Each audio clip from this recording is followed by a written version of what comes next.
अपने अमर होने की खुशी में वो घर की ओर रवाना हो जाता है ताकि इस इतने बड़े खुशी के मौके पर जश्न मनाया जाए। घर जाकर पापी लोहार पकवान बनाने के लिए मुर्गे को पकड़कर उसकी गर्दन धड़ से अलग कर देता है, पर ये क्या, मुर्गे की गर्दन फिर से जुड़ जाती है। जब बार बार यही कर्म होता है तो सोचा, ये मुर्गा ही खराब है। इतना बड़ा खुशी का मौका है, क्यों न सीधा बकरा ही काटा जाए।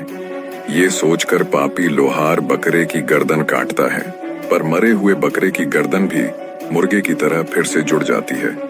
वो जिंदा हो जाता है और वहां से भाग जाता है।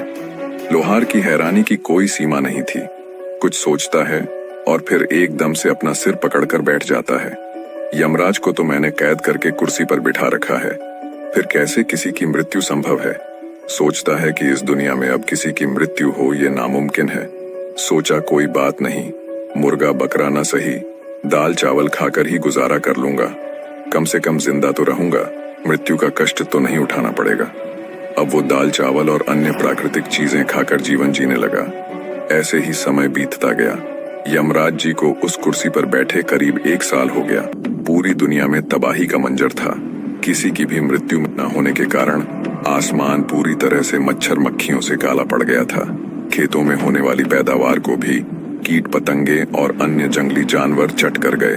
पृथ्वी पर बड़े बड़े जहरीले सांप पैदा हो गए। भूख से परेशान मांसाहारी जीव, शेर चीते जंगलों से निकलकर शहरों में घुस गए और लोगों को नुकसान पहुंचाने लगे। अब मर तो कोई रहा नहीं था, कोई भूख से तो कोई दर्द से तड़प रहा था।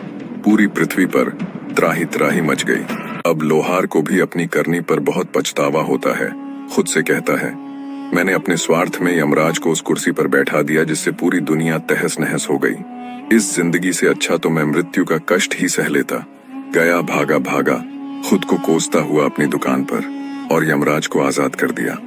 यमराज ने आजाद होते ही पूरे गुस्से में लोहार को पकड़ा और ऊपर लेकर चला गया।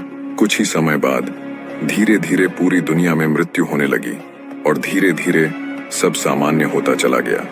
निष्कर्ष, किसी भी रूप में स्वार्थ और व्यक्तिगत लाभ की इच्छा, चाहे वह अमरता ही क्यों न हो, पूरे समाज और प्रकृति पर विपरीत प्रभाव डाल सकती है। सही मार्ग पर चलते हुए हमें प्रकृति और जीवन के नियमों का सम्मान करना चाहिए और स्वार्थ के बजाय व्यापक कल्याण के बारे में सोचना चाहिए।